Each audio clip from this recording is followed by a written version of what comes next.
Hello and namaste to my all dear learners. Welcome back to English Hub with Sangeeta, your space to explore literature with meaning and heart. Till now, we have all experienced farewell in different stages of life, haven't we? Remember that emotional farewell after completing your SEE, and then again after finishing plus 2, your friends, teachers, and juniors gave you another heartfelt farewell. We dressed up, took photos, shared memories, and said goodbye, but only for a short time. But today, we are going to talk about a farewell of a different kind, a farewell to life itself. Yes, the final goodbye that comes with death. It's silent, it's deep, and it's something we all must face the bitter truth of life. In this session, we will explore a beautiful and touching poem titled Farewell by Spanish poet Federico Garcia Lorca. It's just two lines long, but don't be fooled. Those two lines carry the weight of a lifetime. So stay with me because this poem doesn't just say goodbye, it leaves a window open for life, love, and memory to flow in. So, stay with me as we explore this delicate and emotional piece together. And by the end, I promise you will see death, memory, and life from a whole new perspective. Let's begin. Now, let's move to the summary. I will explain this summary into Nepali language as well. So actually यो poem फेयरवेलमा स्पिकरले आफ्नो मरिसके पछाडि अथवा even after death पनि आफ्नो विसलाई देखाउन खोजेका छन्। उनको विस कस्तो रहेछ त एकपटक हेरौँ है। Farewell is a romantic lyric written by a Spanish poet and dramatist Federico Garcia Lorca. The speaker is expressing a longing for the senses to feast on even after death. यो पोएम फेयरवेल स्पेनका कवि तथा dramatist Federico Garcia लोर्काद्वारा लेखिएको एउटा romantic र भावनात्मक कविता हो र यस कवितामा स्पिकरले मृत्युपछि समेत आफ्नो फाइभ सेन्सेसहरूले जीवनका अनुभूतिहरूको स्वाद लिन पाइराखुन् भन्ने आफ्नो एउटा गहिरो चाहना अथवा विश व्यक्त गरेका छन्। The reference to the open balcony is a suggestive refrain. The speaker calmly accepts the approach of death, expressing no fear or resistance. कवितामा ओपन बाल्कनीको कुरा गरिएको छ र यो बाल्कनीको उल्लेख चाहिँ एक सिम्बोलिक रूपमा राखिएको छ जसले जीवन र बाह्य संसारसँगको सम्बन्धको संकेत गरेको पाइन्छ।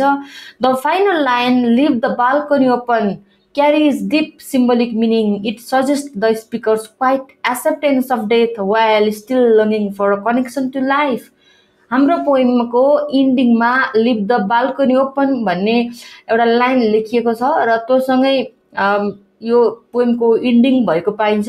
यसको एउटा छुट्टै सिम्बोलिक मिनिङ छ जसले के देखाउँछ भने स्पिकरले चाहिँ डेथलाई एउटा शान्त रूपले स्वीकार गरेका छन्।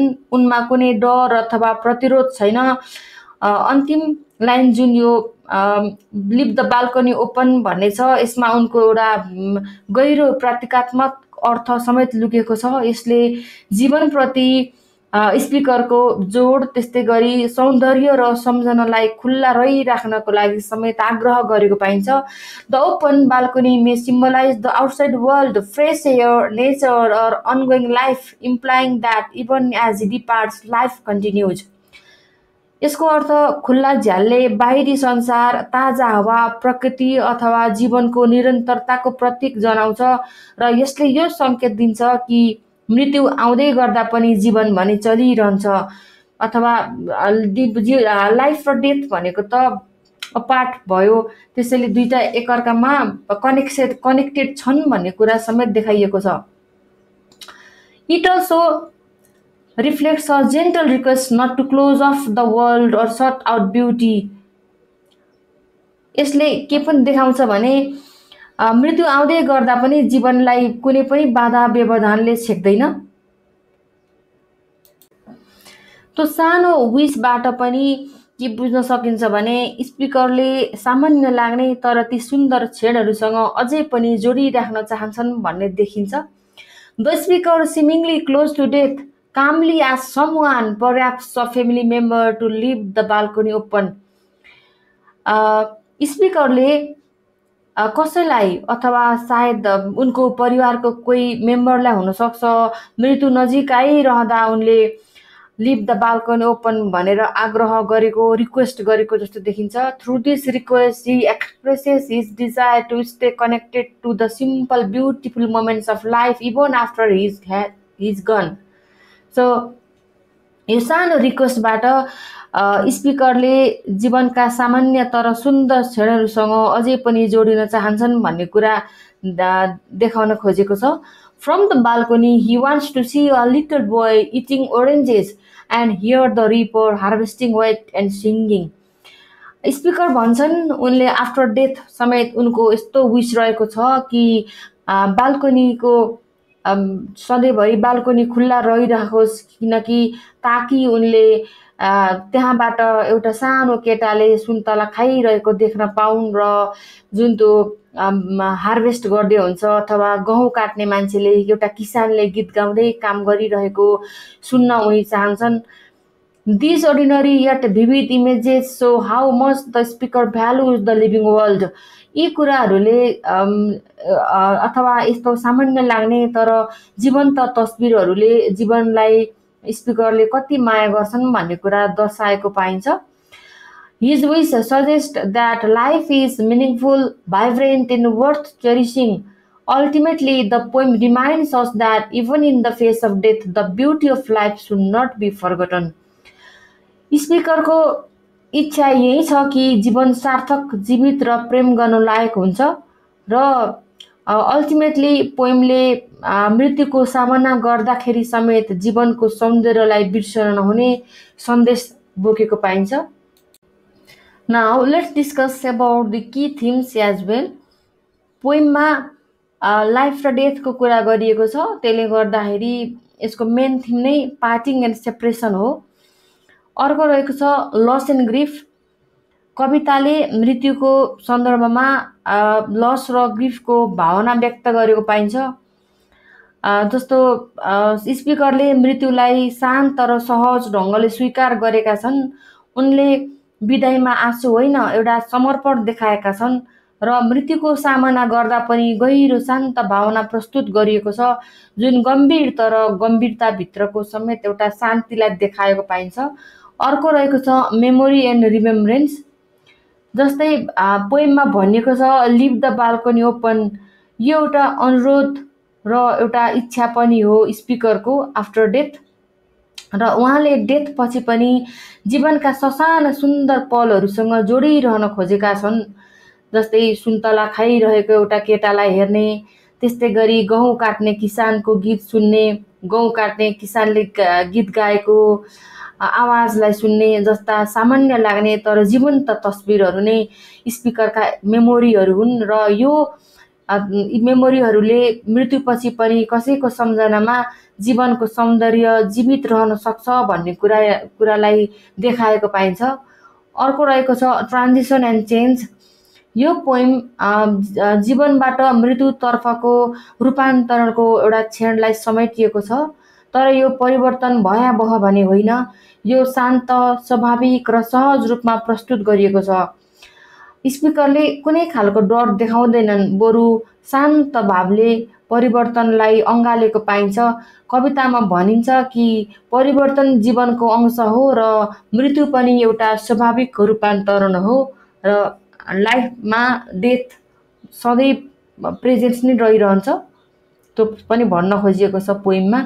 अर्को रहेको छ होप फर द फ्युचर।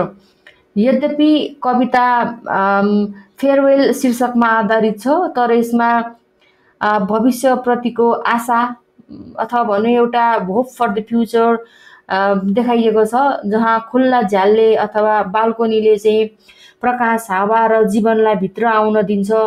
त्यस्तै गरी स्पिकरले संसार रोकिन नपरोस् भनेर आग्रह गर्छन्, जीवन अगाडि बढिरहोस्, यो उनको इच्छा हो र यो आशा छ कि मृत्युले अन्त्य होइन, स्मृति र प्रकृतिको निरन्तरताको सुरुवात दिन सक्छ, यो समेत भनिएको छ पोइममा।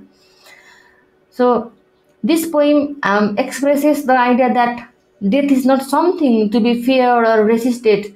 Even in dying, the speaker doesn't cling to life selfishly. Instead, he wishes for life to go on beautifully and naturally. The speaker's last request, leave the balcony open, is quite symbolic, and it reflects a post death wish that fresh air, nature, and simple joys should not be shut out. This gentle request carries a moral message like, even after we are gone, let life continue with beauty, simplicity, and openness. So, yes, you are correct. The poem Farewell contains a wish after death, and it reminds us to live mindfully, appreciate small joys, and let our parting be peaceful without closing off hope or memory. This is the question which was asked previously even in board exam as well. So if you want to make note of this poem, then please pause the video and then copy, or you may just read once also for your general knowledge of this poem. I hope this explanation helped you understand the deeper meaning behind the poem Farewell. If you like this video, don't forget to like, share and subscribe to my channel English Hub with Sangeeta. Also comment below and let me know what would you want the world to remember about you after you are gone. Thank you for watching, and remember, keep your balcony open to your life.